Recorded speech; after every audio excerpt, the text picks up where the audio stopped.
आने के लिए इकट्ठे हुए हैं। हाँ जी। और आज सबसे विशेष बात यह है कि आज मधुबन में भी, क्योंकि वैसे तो 2 दिन पहले से ही शिवरात्रि स्टार्ट हो गई है, परंतु आज ज्ञान सरोवर में भी शिवरात्रि मनाई गई और देश विदेश के सारे बड़े बहनें हमारी, जयंती दीदी, मोहिनी दीदी वगैरह सब थे यहाँ पर।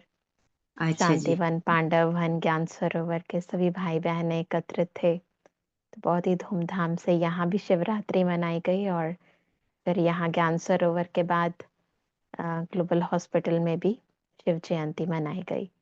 अच्छा और जी। परसों जो है पांडव भवन में और म्यूजियम में शिवरात्रि मनाई जाएगी।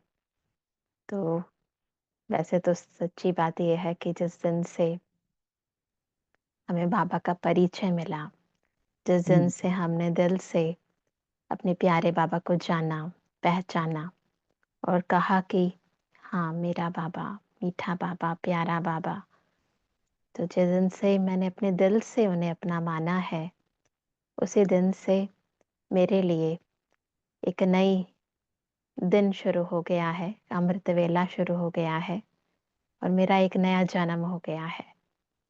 क्योंकि रात्रि अज्ञानता की रात्रि है, दुखों की रात्रि है, परेशानियों की रात्रि है।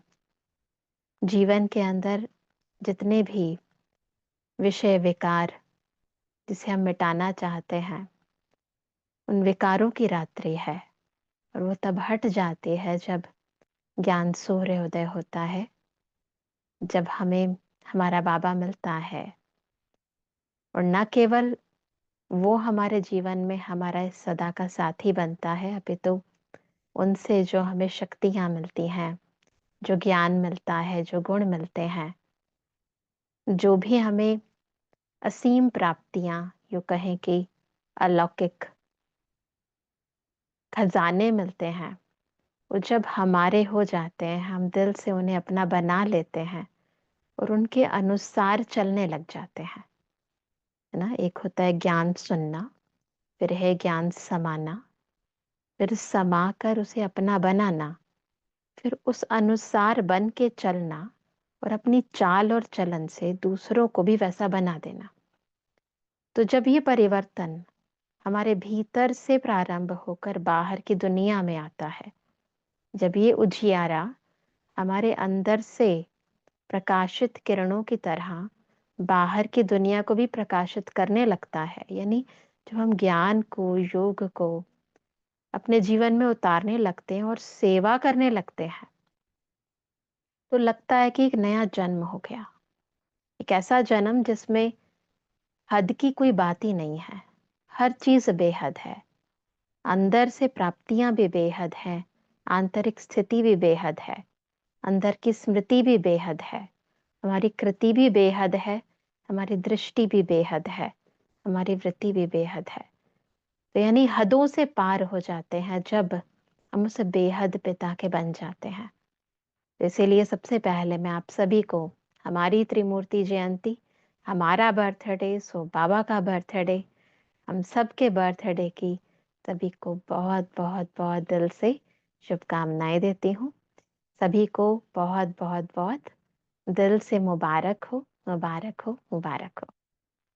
तो यहाँ पर हम जूम के जरिए झंडा तो नहीं लहराएंगे, पर बाबा भी हमेशा कहता है कि झंडा बाहर नहीं लहराना, झंडा तो मन के अंदर लहराना है। जब मन प्रफुल्लित होता है, जब मन नाचने लगता है, जब मन में गीत बजने लगता है, तो पता चलता है कि मन को कुछ मिला है। क्यों गा रहा है, क्यों नाच रहा है? क्योंकि मन प्रसन्न है, तृप्त है। उसको जो चाहिए था, जो उसने जन्म जन्मांतर से कामना की थी, वो उसे मिल गई है। और इसीलिए बाबा रोज हमें एक ही पाठ सिखाते हैं, मन मना भव का, यानी मन बुद्धि से मुझे याद करो।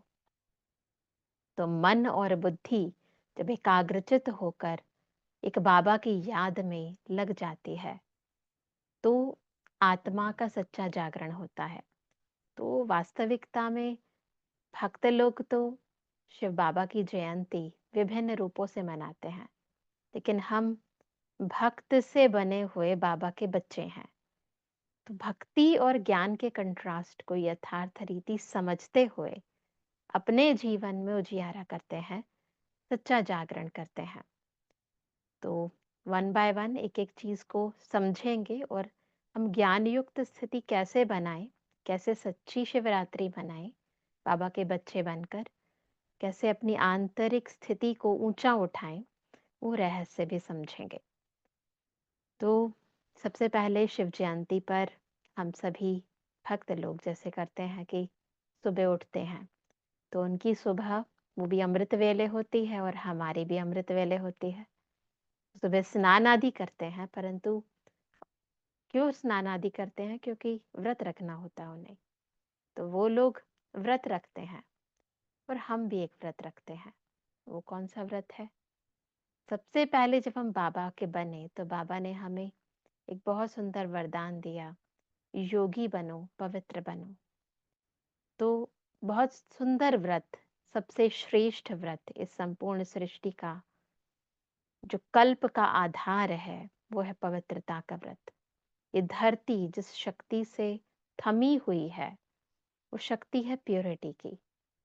और जब भक्त लोग भी अपनी प्योरिटी को खो देते हैं, जब ब्राह्मण लोग भी, जब ऋषि मुनि गुरु भी अपने अंदर उस प्योरिटी को नहीं लेकर आते, तो फिर खुद शिव बाबा पवित्रता का सागर इस सृष्टि पर आते हैं और हमें पवित्रता का व्रत सिखलाते हैं।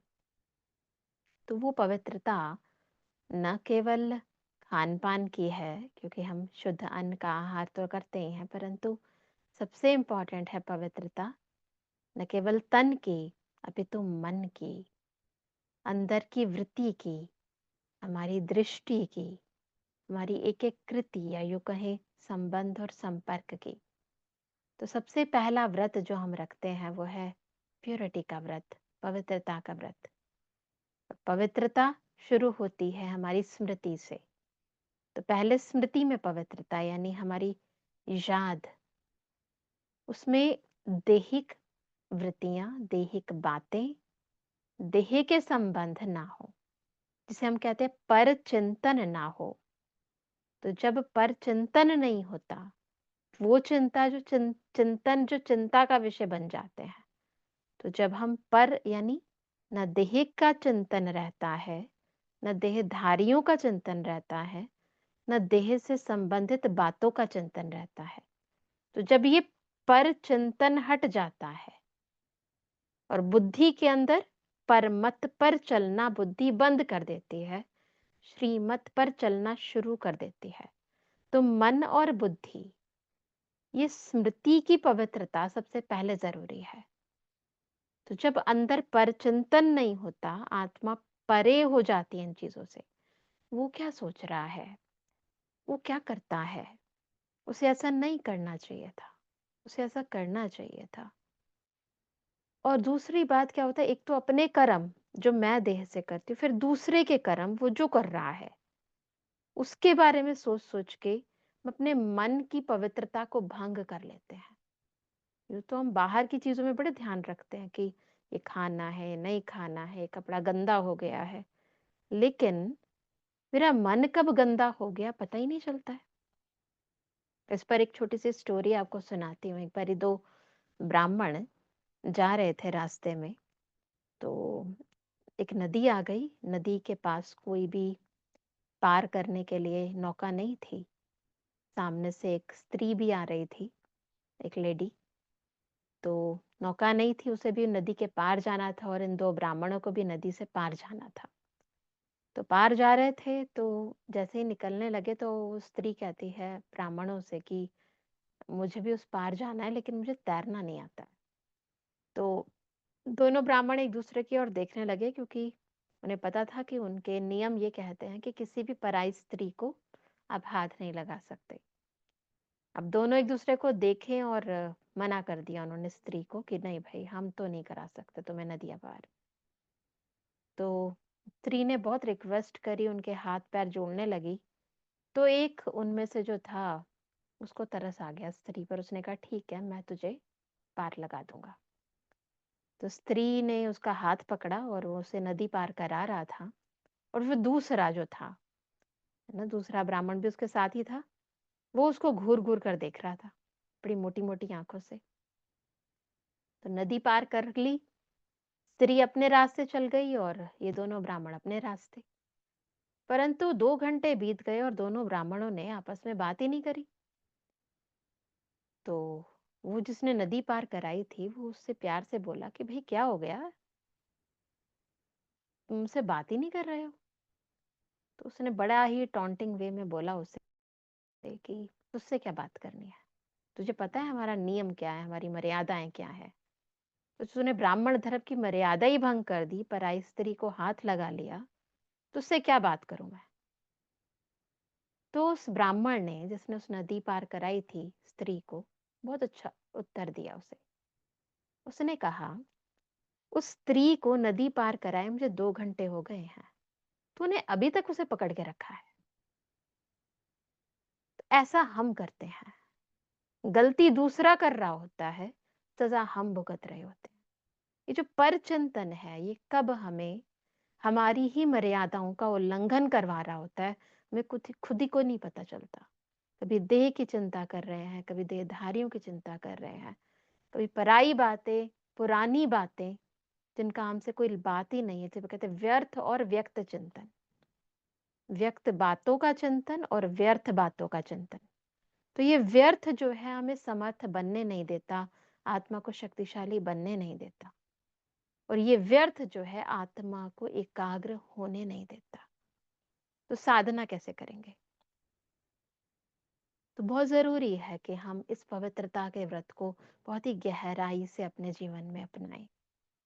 तो आंतरिक वृत्ति की पवित्रता, दूसरे के प्रति कोई भी अंदर से हमारा एटीट्यूड घृणा भाव का ना हो, ईर्ष्या भाव का ना हो, है ना, धोखा देने की वृत्ति ना हो, छल करने की वृत्ति ना हो, झूठ बोलने की वृत्ति ना हो, कपट करने की वृत्ति ना हो, है ना, किसी नाम मान शान की इच्छा के वशीभूत होकर, क्रोध लोभ मोह अहंकार के वशीभूत होकर कोई भी नेगेटिव वृत्ति मेरे अंतर को प्रभावित ना करे।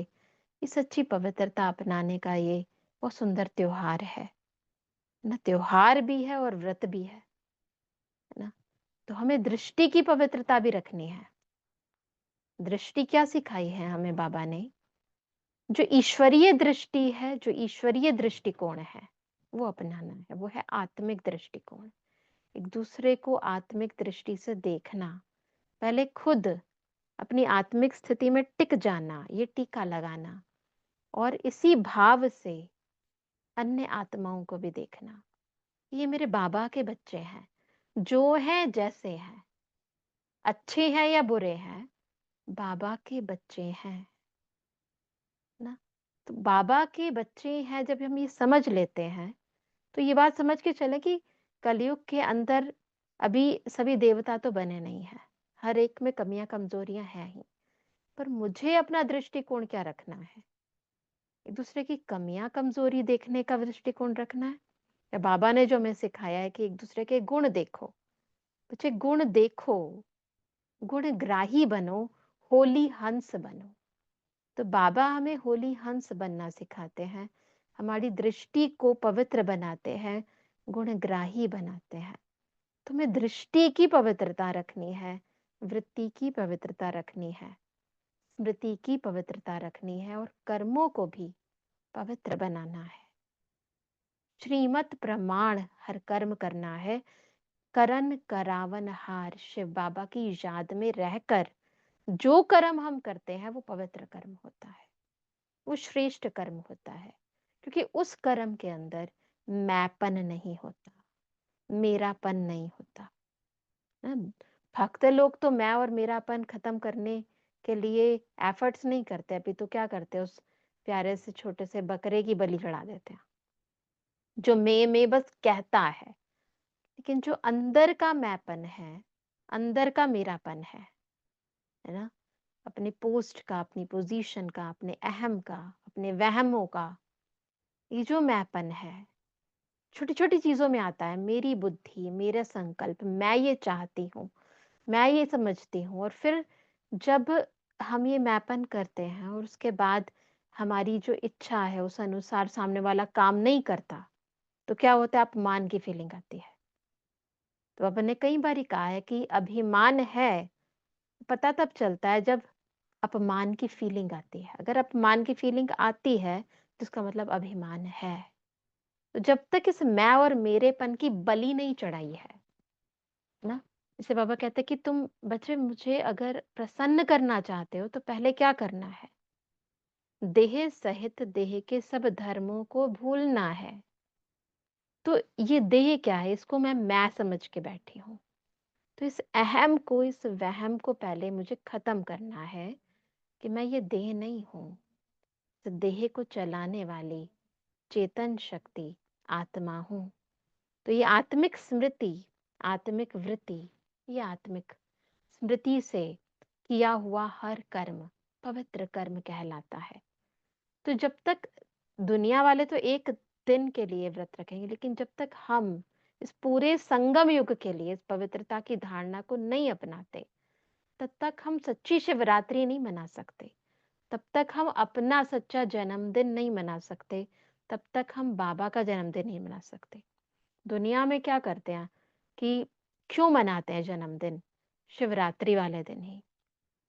शिवरात्रि कब मनाई जाती है? अगर हम वर्ष के कैलेंडर, हिंदू कैलेंडर के अकॉर्डिंग देखें, तो ये वर्ष का जो हिंदू कैलेंडर के अकॉर्डिंग आखिरी मंथ होता है फागुन मास। तो फागुन मास की कृष्ण पक्ष की चतुर्दशी पर मनाई जाती है। हम क्या करते हैं? हम आत्माएं, बाबा के बच्चे, इस संपूर्ण कल्प का जो अंतिम प्रहर चल रहा होता है ना? कल्प के अंदर भी होता है ना, पहले दिन, उसके बाद फिर दोपहर, फिर शाम, फिर रात्र।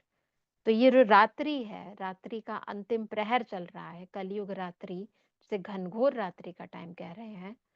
तो जब वहां पर क्या है, फागुन मास वर्ष का अंतिम मास है, और उसके अंदर भी कृष्ण पक्ष की चतुर्दशी, जो सबसे घोर अंधेरी रात होती है। तो यहाँ वो प्रतीकात्मक रूप से उस दिन मनाते हैं, कॉपी बहुत अच्छी करते हैं, लेकिन हम प्रैक्टिकल कल्प के संगम युगे, पूरे युग के लिए ये शिव जयंती का त्योहार मनाते हैं। बाबा को अपने जीवन में स्वीकार करते हैं। बाबा द्वारा कही गई हर एक श्रीमत को अपने जीवन में धारण करते हैं। बाबा द्वारा सिखाए गए ज्ञान को अपने जीवन में अपनाते हैं, अपने जीवन को बदलते हैं। तो जब ये रात्रि मनाई जाती है, तो एक्चुअली में परिवर्तन आता है। वो भी किस लिए करते हैं भक्त लोग? शिव भोला भंडारी प्रसन्न होगा, हमारे भंडारे भरपूर कर देगा, हमें मनवांछित इच्छाएं पूर्ण कर देगा, इसीलिए तो मनाते हैं। हम भी किस लिए? आत्मा की जन्म जन्म से जो इच्छा थी, क्योंकि बाबा को भी क्या कहते हैं, वो अवडर दानी है। वो अभोक्ता तो है, परंतु अवडर दानी है ना। आशुतोष है, सहज प्रसन्न हो जाता है, भोला भंडारी है। को अनेक नाम है बाबा के। त्रिकालदर्शी तो है ही, त्रिभुवनेश्वर भी है, मल्लिकार्जुन भी है, बबुलनाथ भी है, केदारनाथ भी है, अमरनाथ भी है। परंतु उनके सभी नाम जितने भी हैं, वो गुणवाचक हैं और कर्तव्यवाचक हैं। और हमारे नाम हमारे देह के कारण है। हम देह धारण करते हैं तो नाम पड़ता है, परंतु बाबा के सब नाम गुण और कर्तव्यवाचक हैं। तो बाबा का अवतरण होता है और हमारा जन्म होता है, क्योंकि वो अजन्मा है, वो अकर्ता है, वो अभोक्ता है। तो बाबा का जो रात्रि का समय है, यानी बाबा का जो आने का टाइम है, वो मनुष्य आत्माओं के आगमन से बिल्कुल विचित्र है। इसीलिए शिव जयंती को सर्व महान माना जाता है, क्योंकि जितने भी मनुष्य आत्माएं सृष्टि पर होकर गए हैं, चाहे वो देवात्मा थे, चाहे वो महात्मा थे, चाहे वो धर्मात्मा थे, उनका जन्म बहुत ही साधारण रीति से गर्भ से हुआ है। लेकिन परमात्मा का जन्म नहीं, अभी तो अवतरण होता है। वो ब्रह्मा तन का आधार लेकर इस सृष्टि पर आते हैं। केवल बाबा ही है जो अवतरित होता है, इसलिए उनकी जयंती सर्व महान कही जाती है। इसलिए कहते हैं सर्व पर्वों में सर्व महान शिव जयंती है सर्व महान। इसलिए उनका जन्मदिन सर्व महान है। एक मनुष्य आत्मा अगर उसका जन्म जो है रात को भी हो जाता है तो भी उसका जन्मदिन ही मनाते हैं, जन्म रात्रि कोई नहीं मनाता है। लेकिन शिव बाबा की शिव जयंती मनाई जाती है, और उस शिव जयंती को हम शिवरात्रि कहते हैं, क्योंकि जो भी शब्द शिव बाबा के साथ प्रयुक्त होते हैं, कोई भी शब्द या कोई भी चीज जो बाबा के साथ लग जाती है, जैसे हमने रात्रि शब्द लगाई, शिवरात्रि, तो शिवरात्रि है, तो ये समझना है कि यहाँ रात्रि बेहद की हो जाती है, हद की रात्रि खत्म। ये रोज रोज आने वाली रात्रि की बात नहीं है। ये रात्रि जब शिव के साथ लगती है तो ये बेहद की रात्रि का सूचक हो जाता है, यानी संपूर्ण सृष्टि चक्र के अंदर आने वाली बेहद रात्रि है। यानी अंधकार का समय है, विकारों की अति का समय है, और वो समय अभी चल रहा है कि जब शिव बाबा आए हुए हैं और हमारी आत्मा की ज्योत जगा रहे हैं। इसीलिए बाबा को सदा शिव कहते हैं, क्योंकि उनसे होने वाली प्राप्तियां भी सदा है, एवरग्रीन है, अनलिमिटेड है। तो ये बात समझने की है कि क्यों शिवरात्रि दुनिया के अंदर मनाई जा रही है। हमें ये बात समझनी है कि ये रात्रि कितना मेरे अंदर के अंधकार को दूर कर रही है। क्या मैं उस प्रकाश के अंदर, यानी ईश्वरीय ज्ञान के प्रकाश के आधार से चल रहा हूं? अगर उस आधार से चल रहा हूं, यानी ज्ञान मेरे जीवन के अंदर मैंने धारण कर लिया है और उस आधार से ही मैं हर कर्म कर रही हूँ, ज्ञान युक्त दृष्टि, ज्ञान युक्त वृत्ति, ज्ञान युक्त कृति है, उस प्रकाश के आधार पर मेरा जीवन चल रहा है।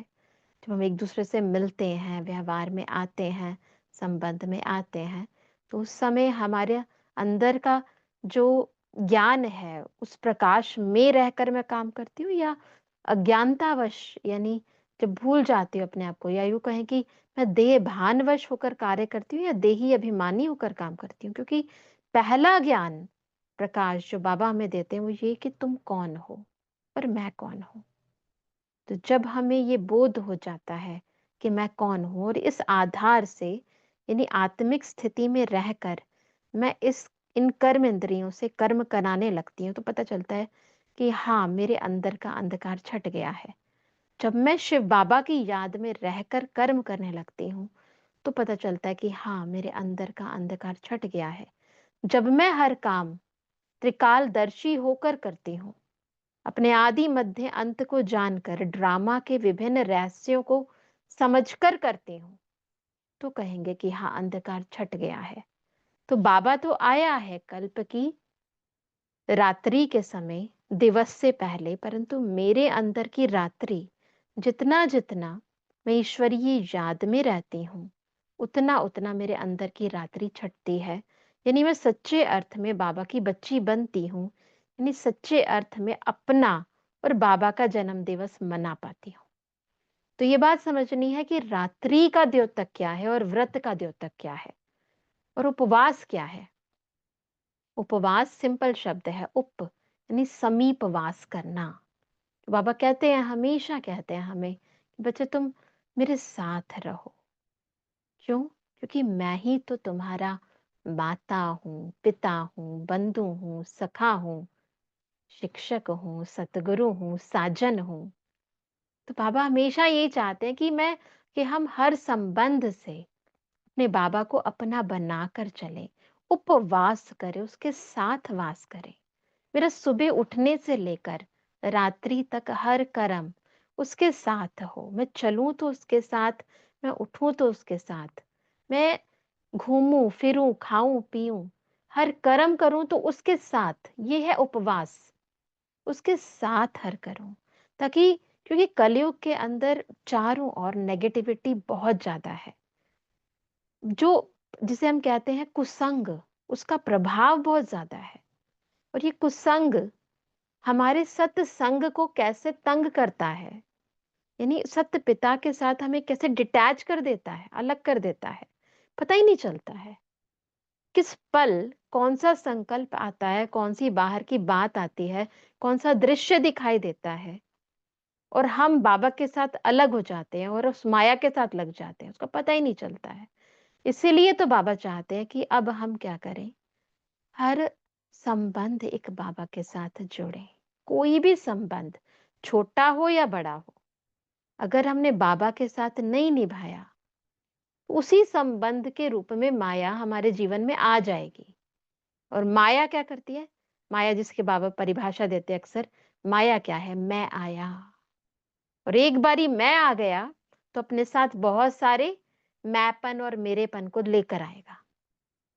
ये विकार वायरस की तरह है, एक बारी अंदर शुरू हो गए घुसने पे मल्टीप्लाई होने शुरू हो जाएंगे। वो अवगुण एक बारी अंदर आया तो अपने साथ अनेकों अवगुणों को लेकर आएगा। तो हमें उपवास करना है, यानी हर पल अपने बाबा के सानिध्य में रहना है, सत्संग करना है, उस सत्य पिता का संग करना है, जिसे कहते हैं गॉड इज ट्रुथ। ट्रू संग करना है।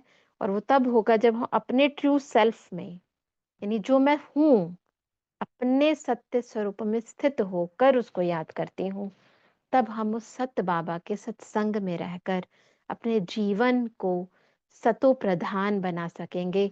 उस सतयुगी दुनिया जिसमें सब कुछ सत्य है, उसके लायक बना सकेंगे। तो इसीलिए हमें बहुत गहराई से समझना है इस बात को कि क्या है उपवास, क्या है व्रत, और कौन सी है रात्रि। यदि हम इस भावों को समझे तो परिवर्तन आएगा। फिर भक्त लोग क्या करते हैं, उस शिव रात्रि पर शिव बाबा पर अक चढ़ाते हैं, धतूरा चढ़ाते हैं, बेलपत्र चढ़ाते हैं, है ना, भांग चढ़ाते हैं। अब सोचो हम किसी मनुष्य आत्मा को ये सब दें, उसे कैसा लगेगा? अच्छा नहीं लगेगा। तो हमें बाबा कई बार कहते हैं कि बच्चे भक्तों ने बहुत अच्छी कॉपी की है, क्योंकि इस समय जब बाबा आए हैं तो बाबा हमसे कोई बहुत बड़ा उपहार नहीं मांगते हैं।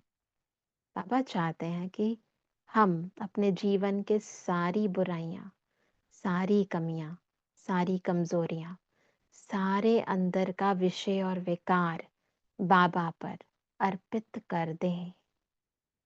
है ना, ये कोई विशाली चीजें नहीं चढ़ानी है, अपने अंदर का विषय विकार मिटाना है। कहते विषय विकार मिटाओ, पाप हरो देवा। ये हे भगवान, मेरे अंदर के विषय और विकारों को मिटाओ, पापों को हरो।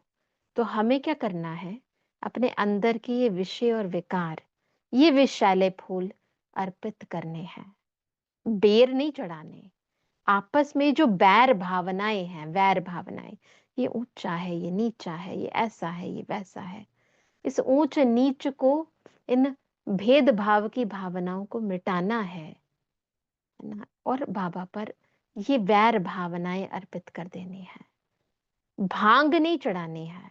इंसान को कितना अभिमान है, नशा चढ़ा हुआ है किस चीज का? देह का कितना नशा है। मैं सुंदर हूं, है ना, मैं अच्छी लगती हूँ, मेरी बुद्धि का अहंकार कितना ज्यादा है, मैं बहुत समझदार हूँ, है ना, मैं मुझमें बहुत अच्छी समझ है, मेरी राय बहुत अच्छी है। बुद्धि का अहंकार है, देह का अहंकार है, खूबसूरती का अहंकार है, पोस्ट का, पोजीशन का अहंकार है, सब कहाँ है?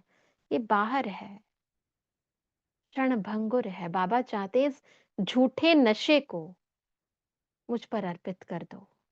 इस अहंकार में इंसान बहुत रहता है, इस अहम ने, इस वहम ने तो इंसान को भगवान से दूर किया है। इसीलिए इस भांग को चढ़ा दो। और और क्या चढ़ाते हैं? दूध चढ़ाते हैं, पर दूध में भी पानी मिलाकर चढ़ाते हैं, है ना, ऐसे करते हैं। तो अपने अंदर जो भी है, अंदर का मैलापन चढ़ा दो, अपने अंदर का विषय विकार चढ़ा दो, अपने अंदर की बुराइयां चढ़ा दो, ये मिलावटपन चढ़ा दो। मिलावटपन क्या है? यही तो मिलावटपन है कि हम अपने अंदर जो है, वो जो छल करते हैं, वो जो कपट करते हैं, है ना, अंदर झूठ बोलते हैं। झूठ क्या होता है कि सच के अंदर कुछ ना कुछ मिक्स करके बोलते हैं, है ना, अपने स्वार्थ मिक्स कर देते हैं। करते कुछ और है, या कहेंगे कहते कुछ और है, करते कुछ और है, समझते कुछ और है, बोल कुछ और रहे होते हैं। ये सब मिलावटपन है। जो अंदर बाहर सच्चा है, वो बाबा को प्रिय है। इसलिए बाबा चाहते हैं कि ये जो मिलावटपन है, ये मुझको अर्पित कर दो। तुम क्या हो जाओ? तुम अंदर बाहर सच्चे हो जाओ। भोले बाबा के बच्चे भोले हो जाओ। बाबा को भोले बच्चे पसंद हैं, जो सरल चित्त हैं, फ्लेक्सिबल हैं। ऐसे नहीं कि माया जो है उसका पता ही ना चले, परंतु माया से भी भोले बन जाना, यानी पता ना हो कि माया होती क्या है। इतने इनोसेंट हो जाओ। इस पर भक्ति के अंदर एक बहुत अच्छी कहानी सुनाते हैं, एक छोटे बच्चे की। कि एक बच्चा था, बहुत भगवान जी को इतना जानता नहीं था, बच्चा था, बहुत छोटा सा बच्चा था। तो मंदिर में खेल रहा था, पता नहीं चला, खेलते खेलते वो शिव की पिंडी के ऊपर जाके बैठ गया। उसको पता ही नहीं था कि ये शिव भगवान होते हैं। भोला बच्चा होता है ना, उसको पता ही नहीं होता है। तभी वहां से पंडित जी आते हैं और बहुत सारे लोग आते हैं और बच्चे को कहते हैं उतरो यहाँ से, चलो, तुम्हें तो भगवान श्राप दे देंगे, पाप लग जाएगा, तुमने क्या कर दिया ये। तो बहुत गुस्सा आता है सभी को कि क्या कर दिया बच्चे ने। तो फिर सारे उसको डांट कर थप्पड़ मार के उतारने लगते हैं। तभी शिव बाबा प्रसन्न हो जाते हैं और दर्शन दे देते हैं। और बच्चे को कहते हैं कि बच्चे तुम्हें क्या चाहिए, बोलो। सब लोग हैरान होते हैं कि भगवान जी, ये तो आपके ऊपर बैठ गया था। तो शिव जी कहते हैं, शिव जी ने बड़ा अच्छा उत्तर दिया। भोले भक्तों को कहा कि देखो, तुम तो मेरे ऊपर अख चढ़ाते हो, धतूरा चढ़ाते हो, बेलपत्र चढ़ाते हो, ये तो पूरा का पूरा ही मुझ पर चढ़ गया, तो इसीलिए मैं इस पर प्रसन्न नहीं होऊंगा क्या। तो ये भोला भंडारी का भोलापन दिखाते हैं कि वो कैसे अवडर दानी बच्चों को वरदान देता है, उनकी सब इच्छाओं को पूर्ण करता है, और वो भोले बच्चों पर प्रसन्न होता है। इनोसेंट, माया से इनोसेंट हो जाओ, पता ही ना चले ये भी माया है, इसका पता है ना हो, है ना। मैं आया, आए ही ना माया, पता ही ना चले, आकर कब चली गई पता ही नहीं चले। जैसे हमने देखा हमारी दादियों को, स्पेशली दादी गुलजार जी की स्थिति देखी। वो बिल्कुल, उन्हें कुछ पता ही नहीं था, बहुत ही इनोसेंट। कोई भी प्यार से बोलता था कुछ भी, अच्छा अच्छा। इतनी बड़ी दादी, है ना, हर एक की हाँ में मिला, जहां बिठाओ वहां बैठ जाए, जहां कराओ वहां बैठ जाए। बिल्कुल इनोसेंट ना, बिल्कुल इनोसेंट, एक छोटे बेबी की तरह। हमारी सारी दादियों को हमने देखा, बिल्कुल बिल्कुल दिमाग नहीं लगाते। बाबा की जो बात है, बिल्कुल उसी पर ही चलना है। जो बाबा ने कहा, बिल्कुल उसमें बुद्धि ऐड ही नहीं करनी है, जरा सा भी नहीं। तो हमें भी ये जो मिक्सचर हम कर देते हैं, मन मत जिसे कहते हैं, पर मत जिसे कहते हैं, जन मत जिसे कहते हैं, वो श्रीमत के अंदर ना आए। तो ये जो मिक्सचैरिटी हम करते हैं, ये मिलावटपन जीवन का खत्म हो जाए। मनमत परमत जनमत से परे श्रीमत पर चले। पर चिंतन, पर दर्शन, है ना, परमत से परे हम परोपकार करने लग जाएं, दूसरे पर उपकार करें। तब कहेंगे कि हमने सच में बाबा के ऊपर अपने अंदर का ये अक्क, ये धतूरा, ये चढ़ा दिया है। तो ये भांग, ये नशा, ये नशेली चीजें, ये विषय विकार, ये अंदर का कड़वाहट, ये जंगली आदतें, है ना, जंगली फूल चढ़ाते हैं, तो ये जंगली आदतें हमें बाबा पर अर्पित करनी है, उनको सदा काल के लिए दे देना है, अर्पित कर देना है। दिखाते हैं शिव की पिंडी के ऊपर बूंद बूंद करके पानी चढ़ता है। बाबा कहते हैं, मैं तुम्हें 3 बिंदुओं का ज्ञान देता हूँ, और यही बिंदु हर पल, हर श्वासों श्वास मुझे याद करते हुए, मुझे हर पल ये बिंदु चढ़ाते जाओ। क्या करना है? पहली बिंदु आत्मा बिंदु, परमात्मा बिंदु, और ड्रामा के बिंदु। कोई भी परिस्थिति आ जाए, कोई भी सिचुएशन आ जाए, तो हमें 3 बिंदुओं का ज्ञान हमेशा अपनी बुद्धि में रखना है। बड़ी बात आती है, जैसे ही हम अपने को आत्मा समझते हैं, देह की बातें हमें प्रभावित नहीं करती। हम देह की बातों से बिल्कुल परे हो जाते हैं और अपनी आत्मिक स्थिति में टिक जाते हैं।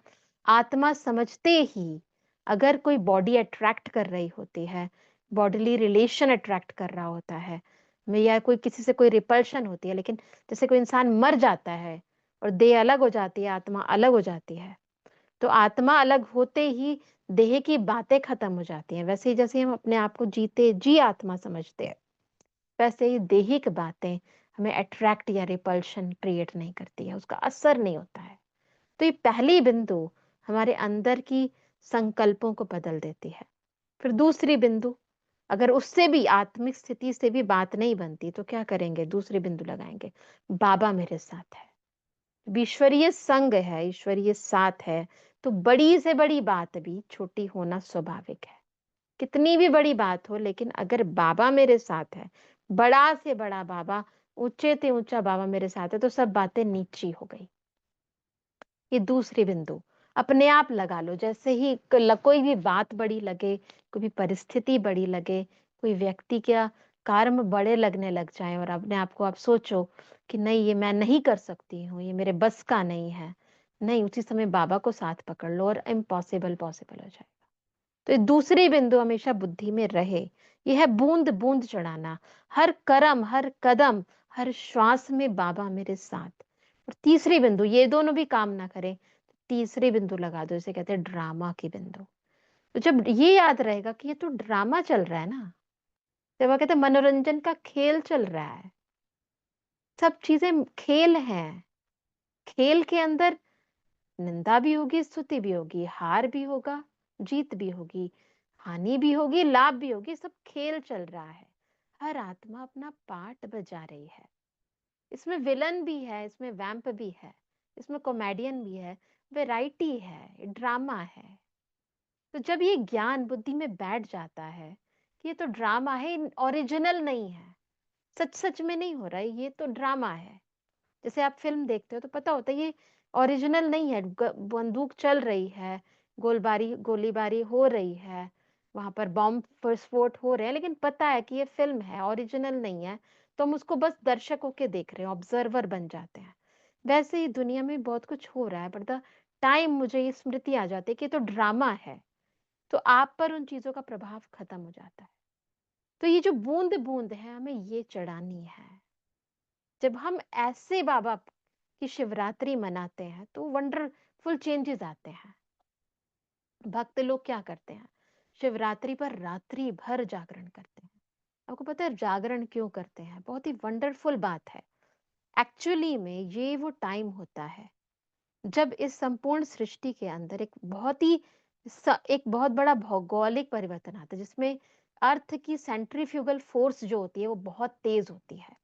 यानी जब इस दुनिया के अंदर एक ऐसा टाइम जो शिवरात्रि का टाइम होता है ना, महाशिवरात्रि पर्व जिस दिन सेलिब्रेट करते हैं, जिस दिन फागुन मास के कृष्ण पक्ष की ये चतुर्दशी होती है, उस टाइम पर जब घोर अंधेरी रात होती है, उस टाइम के ऊपर सबसे इम्पोर्टेंट बात होती है कि अगर हम भौगोलिक रीति जियोग्राफिकल रीति से देखते हैं इस टाइम को, तो ये वो टाइम होता है जब अर्थ की सेंट्रीफ्यूगल फोर्स बहुत अधिक होती है ना? उस समय जब भक्त लोग साधना करते हैं, तो उस समय जब अर्थ की एनर्जी डाउन से अप की ओर जा रही होती है, अपलिफ्ट हो रही होती है, तो उस समय भक्तों के अनुसार, अब उनकी भाषा में बात करें, तो जो हमारा मूलाधार चक्र है, वहां से एनर्जी हमारे यहाँ आज्ञा चक्र की ओर प्रवाहित होती है। इस स्थिति को प्राप्त करने के लिए भक्त लोग, स्पेशली साधक, बहुत टाइम से साधना करते हैं और तब जाकर भी वो इस स्थिति को प्राप्त नहीं कर पाते।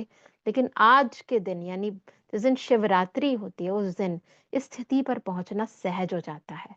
और इसीलिए बहुत सारे भक्त लोग उस दिन सारी रात बैठकर जागरण करते हैं और अपनी रीढ़ की हड्डी को बिल्कुल सीधा रखते हैं, ताकि उनकी ऊर्जा जो है वो मूलाधार चक्र से आज्ञा चक्र की ओर प्रवाहित हो और उन्हें बहुत सारे दिव्य साक्षात्कार भी होते हैं और दिव्य सिद्धियां भी प्राप्त होती हैं। सिद्धि प्राप्त करने का ये दिन माना जाता है। और हम जानते हैं कि इस दिन जब शिव बाबा इस सृष्टि पर आते हैं, तो अंतर आत्मा की सुषुप्त शक्तियां जागृत होती हैं। संपूर्ण संगम युग के अंदर आत्मा की जब सुषुप्त शक्तियां जागृत होती हैं, हमारे अंदर के गुण जागृत होते हैं। आत्मा के अंदर की हर एक जो गुण है, शक्तियां हैं, ज्ञान है, वो अंदर से बाहर की ओर प्रवाहित होने लगता है, हमारे कर्मों में आने लगता है, हमारी दृष्टि, वृत्ति, कृति में आने लगता है, तो वो समय ये कहलाता है। तो वो लोग, उनको भी सिद्धियाँ प्राप्त होती हैं, लेकिन हमारी सिद्धि ऐसी होती है, जिस सिद्धि से हमें हर कर्म में सफलता मिलती है, उसी को सिद्धि कहते हैं। हमारी दृष्टि में सिद्धि मिलती है, हमारे हर एक कृति के अंदर हमें सिद्धि मिलती है, यानी जो हम करते हैं और जो हम बोलते हैं, कि वाणी की पवित्रता आ जाती है। हम जो शब्द बोलते हैं, वो वरदानी बनने लग जाता है। तो आत्मा ऐसे, जिसे कहते हैं पुरुषोत्तम संगम युग का ये समय है जब बाबा आए हैं। आत्मा जो पुरुष है, उसी को आत्मा कहा गया, वो उत्तम बन जाती है, उसमें उत्तम गुण आ जाते हैं, उत्तम ज्ञान आ जाता है। तो ये बहुत ही वंडरफुल तरीके से भक्तों ने एग्जैक्ट कॉपी की है।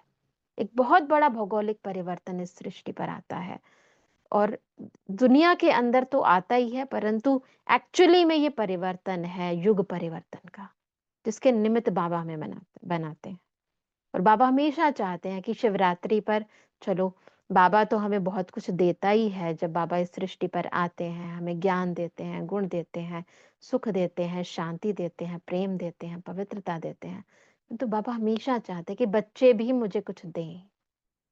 हम बच्चों को क्या देना है बाबा को? बाबा हमेशा कहते हैं, मुझे और कुछ नहीं चाहिए, तुम बस एक छोटा सा परिवर्तन कर लो। क्या करना है हमें? एक, दो, कुछ चीजें जो बाबा हमेशा अक्सर मुरलियों में कहते हैं। एक, मैं और मेरापन मुझे दे दो, और क्या बन जाओ? मैं आत्मा, और याद रहे मेरा बाबा। दूसरा, बाबा चाहते हैं कि हम इस, क्योंकि जन्मदिन सबका है, सारी दुनिया का है, तो सबसे जरूरी है कि हम इस दिन सहयोग दें, है ना? हम एक दूसरे को सहयोग दें। क्या होता है कि जब एक दूसरे के साथ रहते हैं, तो एक है नॉन बीकेस को सहयोग देना, जो ज्ञान में नहीं है, और एक है जो ज्ञान में है, उनको भी तो सहयोग की जरूरत है। और सबसे बड़ा सहयोग है, हम स्थूल रूप में सहयोग नहीं दे सकते, परंतु सबसे बड़ा सहयोग है दुआएं देना, दुआएं लेना, शुभ भावनाओं का दान देना, शुभ कामनाएं एक दूसरे के प्रति करना। ये देना, एक्चुअली में देना नहीं है तो लेना ही। परंतु जब हम ये देते हैं, शुभ भावनाएं देते हैं, शुभ कामनाएं देते हैं, सहयोग देते हैं, क्योंकि आत्माओं को इस समय, सारी दुनिया की सर्व आत्माओं को हमारे सहयोग की जरूरत है ना। सभी आत्माओं को पवित्रता के सहयोग की जरूरत है, हमारी पवित्र भावनाओं की सहयोग की जरूरत है। दुनिया में हम देख रहे हैं सिचुएशन कितनी वर्स्ट हो गई है। तो इस समय सारी मनुष्य आत्माओं को एक पवित्र भावनाओं की जरूरत है, सारी प्रकृति को जरूरत है, सारी मनुष्य आत्माओं को, चाहे वो किसी भी धर्म की है, चाहे वो किसी भी देश में है, चाहे वो कोई भी है, परंतु सबको इस समय एनर्जी की जरूरत है। सब लोग शक्तिहीन महसूस करते हैं, सबके जीवन में अशांति है, दुख है, दर्द है, संतापनाएं हैं। उन सबको हमारे इस सूक्ष्म सहयोग की, जिसे बाबा हमेशा मनसा सेवा कहते हैं, इस सेवा की जरूरत है। तो इस सहयोग की भावना न केवल उसके प्रति जो हमारा अच्छा करता है, अच्छा सोचता है, परंतु उसके प्रति भी जो हमारे लिए अच्छा नहीं भी सोचता है, जो है जैसा है, मेरे बाबा का बच्चा है ना। तो बहुत ध्यान रखना है, हर एक को माफ कर दो, हर एक को माफ करके, उसकी गलतियों को माफ करके। ये है हृदय की विशालता। अपने हृदय की विशालता से हर एक को माफ करते हुए, हर एक के प्रति शुभ भावना, शुभकामना, सबका भला हो, सबके साथ अच्छा हो, बस ये अंदर शुभ संकल्प करते जाएं अपने अंदर, कि शुभ भावना एक दूसरे के प्रति जो भी मिले, है ना, जब भी मिले उसके प्रति ये शुभ भावनाएं करते रहें। ये हमारा सबसे बड़ा सहयोग है, सबसे बड़ा गिफ्ट है। बर्थडे है ना, तो बर्थडे पर गिफ्ट देना तो बनता ही है ना। तो एक दूसरे को ये गिफ्ट दे, जो गिफ्ट एक्चुअली हमारे लिए लिफ्ट का काम करेगा। तो बहुत सुंदर अर्थों तरीके से हमें इस शिवरात्रि का पर्व मनाना है। और तब जाके शिव बोला भंडारी, हमारा बाबा जिसे कहते हैं अवडरदानी, वो प्रसन्न हो जाता है। और हमारे अंदर के विषय विकार हम जब दिल से बाबा को अर्पित कर देते हैं, तो हम अंदर से प्योर हो जाते हैं, हम अंदर से स्वच्छ हो जाते हैं। जो हम सच्चे दिल से उसको दुनिया के अंदर जो हर कोई व्यक्ति जिसने हमारा बुरा भी किया उसको माफ कर देते हैं, तो हमारा दिल प्रसन्न हो जाता है। और जब मन साफ होता है, हृदय साफ होता है, बुद्धि साफ होती है, तो हम जो संकल्प करते हैं वो सिद्ध हो जाता है। हर वो संकल्प जो बाबा की याद में किया गया है वो सिद्ध हो जाता है। और हम देखते हैं, इसीलिए फिर हम क्या बन जाते हैं बाबा के समान। जैसे हम दिखाते हैं ना, शिव की पिंडी के ऊपर 3 रेखाएं दिखाते हैं।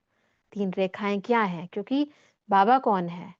त्रिकालदर्शी है, त्रिनेत्री है, त्रिदेव रचयिता है ना? इसीलिए उस पर 3 रेखाएं हैं। तो वो गुण हमारे अंदर आ जाते हैं। हम भी तीनों कालों को जानने वाले, त्रिकालदर्शी होकर हर कर्म करने वाले, पास्ट, प्रेजेंट, फ्यूचर को देखकर हर कर्म करने वाले। फिर त्रिदेव रचयिता, हमारे अंदर ही स्थापना का भी संस्कार है, पालना के भी संस्कार हैं, और बुराइयों को विनाश करने के भी संस्कार हैं। वो संस्कार हमारे अंदर उद्गम हो जाते हैं, है ना? और हमारा तीसरा नेत्र जागृत हो जाता है। हम भी शिव बाबा के बच्चे त्रिनेत्री बन जाते हैं। तो ये तीनों गुण भी हमारे अंदर आ जाते हैं। तो ऐसे शिव बाबा पर पूरी तरह हमें बलि चढ़ना है, बलिहार जाना है, और ये व्रत, ये उपवास करके अपने अंदर के सब अवगुणों को निकाल कर अपने बाप समान बनकर बाबा की सब इच्छाओं को पूर्ण करना है। वैसे तो शिवरात्रि पर हम बहुत सारे और भी कई कार्य करते हैं, परंतु मैं समझती हूँ कि यदि हम इन सब बातों को अपने जीवन में धारण कर लें तो हमारा जीवन परिवर्तन होगा, और हमारे अंदर के इस परिवर्तन से अनेक आत्माओं के लिए हम भी प्रेरणा स्रोत बनेंगे। तो ये था शिवरात्रि का बहुत ही महीन और गहरा रहस्य, जो हम बच्चों को अपने जीवन में धारण करना है। ओम शांति।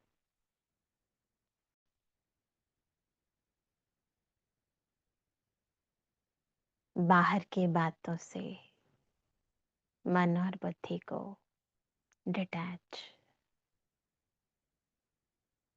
बिल्कुल अलग करें, स्थित हो जाएं भ्रुकुटी के मध्य,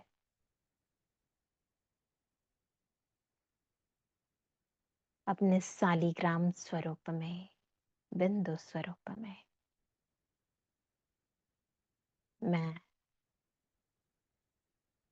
शिव की शक्ति हूँ, शिव साजन की पार्वती, परे ते परे, परम धाम की मूल निवासी, पार्वतन की निवासी पार्वती हूँ। फील करें, मैं शिव साजन की सजनी हूँ, और मेरे भीतर उस सर्वशक्तिमान की सर्व शक्तियां हैं। महसूस करें स्वयं को, चेक करें, क्या मैंने अपने भीतर पवित्रता का व्रत पूर्ण रीति धारण किया है? क्या मेरा मन पवित्र है? कोई छल, कोई कपट, कोई देहिक संकल्प उत्पन्न तो नहीं होता?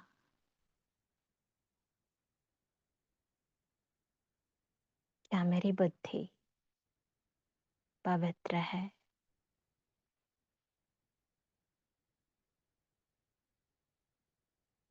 चेक करें, क्या मेरी दृष्टि सदा आत्मिक पवित्र है, पवित्र करते जाएं। कहीं मैं देह को तो नहीं देखती, मेरी नजर मणि पर जाती है या चमड़ी पर जाती है।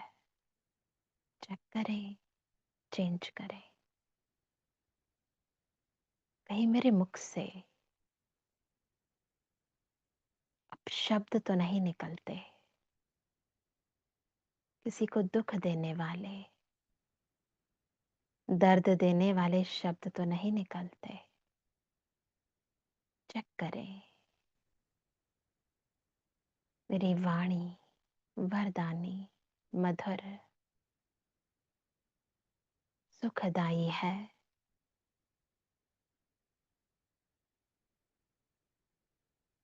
चेक करें, क्या मेरे कर्म ईश्वरीय गुणों से, ईश्वरीय ज्ञान से, ईश्वरीय श्रीमत प्रमाण से आत्माओं का जीवन श्रेष्ठ बना रहे हैं। अंतर तक इस पवित्रता की धारणा को स्वीकार करें। मैं संपूर्ण पवित्र आत्मा, आत्मिक स्मृति की बूंद, परमात्म याद की बूंद, ड्रामा के हर राज को समझने की बूंद, ये बूंद बूंद श्वासोश्वास धारण कर इस जीवन रूपी कर्म क्षेत्र पर, शिव बाबा पर अपना सब कुछ अर्पित करते हुए चलती जा रही हूं। ओ मेरे बाबा, अब तक मैंने बस मुख से बोला, आज हृदय से, सच्चाई से, भीतर की सफाई से मैं ये तन, ये मन, ये धन, ये दृष्टि, ये वृत्ति, ये कृति तुझको अर्पित करती हूँ। अब कुछ भी मेरा नहीं, सब कुछ तेरा, तेरा ही था, तुझको ही देती हूँ। महसूस करें इस निमित्त भावना को, आंतरिक निर्मलता को, निर्मानता को, अंतर की स्वतंत्र पवित्र स्थिति को, हल्केपन को, निर्विकारिता को, निरहंकारिता को फील करते जाएं। मेरे अंतर की सर्व शक्तियां मेरे बाबा की अनहद याद से जागृत हो गई है। फील करें आंतरिक ज्योत और चमकती जा रही है। मेरे अंतर के गुण जागृत हो गए हैं। अंदर की सब विशेषताएं, सच्चा ज्ञान जागृत हो गया। यही है सच्चा जागरण। जो मर्ज था वो सब स्मृतियां इमर्ज हो गई। देहिक वृत्तियां मर्ज हो गई। फील करते जाएं और अंदर की सब विकृतियों को शिव बाबा को देते जाएं। बाबा, ये सब विषय विकार, ये अहम, ये वहम, ये कुरीतियां सब आप ले लो। सब कुछ आप ले लो। ये अक, ये धतूरा, ये नशा, ये अभिमान, ये आप ले लो। मुझे नहीं चाहिए। मैं तो बस आप जैसी बिंदु बन जाना चाहती हूँ। फील करते जाए जैसे बूंद बूंद सागर में समा जाती है। जैसे मैं बिंदु प्यार के सागर में, सिंधु में लीन होती जा रही हूँ। बाप समान बनती जा रही हूँ।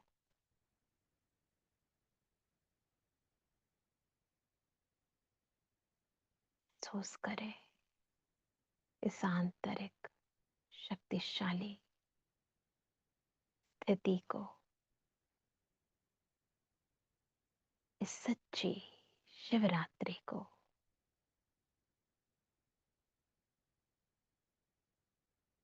असत्य का विनाश सत्य का सूर्योदय है। मृत्यु का सर्वनाश अमरत्व का सूर्योदय है। अज्ञान अंधकार का विनाश ज्ञान प्रकाश का उदय है। ओम शांति।